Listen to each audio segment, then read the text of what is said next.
UPPL দল আজি তাৰিখত অকলশৰীয়া হৈ গ'ল। তেখেতসকলৰ লগত কোনো নাই আৰু মানাস সমষ্টিৰ পৰা আমাৰ বিপিএফ আৰু বিজেপি দলৰ সমৰ্থিত প্ৰাৰ্থী থানেশ্বৰ বসুমতাৰী ডাঙৰীয়াই বিপুল ভোটত জয়ী হোৱাটো আজি তাৰিখৰ 100% খাটা। ইউপিপিএলৰ আমাৰ কাৰণে কোনো ফেক্টৰে নহয়। জৌচাং বসুমতাৰীক তেখেত এটা ফেইলা বুলি মানুহে গম পায়, তেখেতক ফেইলা বুলি জানে, তেখেতক ৰাইজে বিশ্বাস নকৰে। আৰু আজিৰ তাৰিখত ইউপিপিএল ৰাজনৈতিক দলে ক্ষমতাত নাই, ৰাইজক একো দিব নোৱাৰে। তেওঁলোকে আগন্তুক বিধানসভা নিৰ্বাচনৰ কাৰণে আজি মানাসত আমি প্ৰচাৰ সভাত অংশগ্ৰহণ কৰিছোঁ।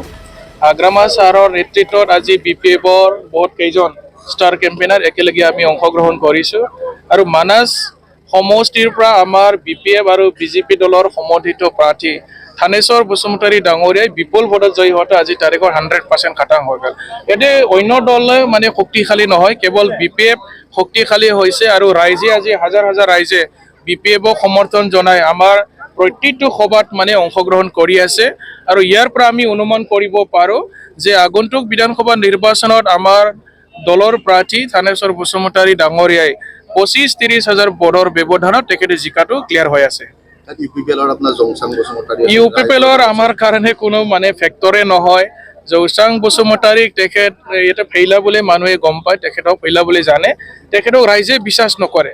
কেইদিনমান আগত তেখেতে বিপিএফ দলত যোগদান কৰিবৰ কাৰণে গৈছিল কোকৰাঝাৰলৈ, কিন্তু বিপিএফে তেখেতক নোলোৱাৰ কাৰণে আকৌ তেওঁ নিজৰ দললৈ উভতি আহিছে। আজি ইয়াত কালি ইয়াত এনেকুৱা কৰি থাকে সি মানুহজন। চ' ইয়াৰ কাৰণে তেখেতৰ প্ৰতি মানুহে বিশ্বাস নকৰে।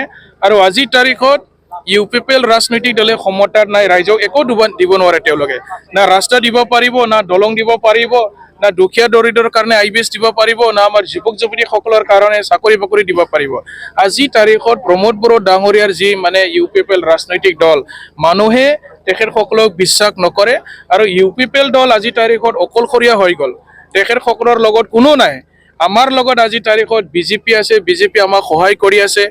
বিজেপি আৰু বিপিএফ দলৰ বৰ্তমান বিটিচিত চৰকাৰ চলি আছে। আৰু ইয়াৰ কাৰণে আমি ক'ব পাৰোঁ যে আমাৰ 15টা সমষ্টিৰ ভিতৰত 15টাই আমাৰ বিজেপি আৰু বিপিএফ দলৰ সমৰ্থিত প্ৰাৰ্থীবিলাকে NDAৰ প্ৰাৰ্থীবিলাকে 100% উইনাৰ হ'ব, ইয়াক ক্লিয়াৰ হৈ গৈছে।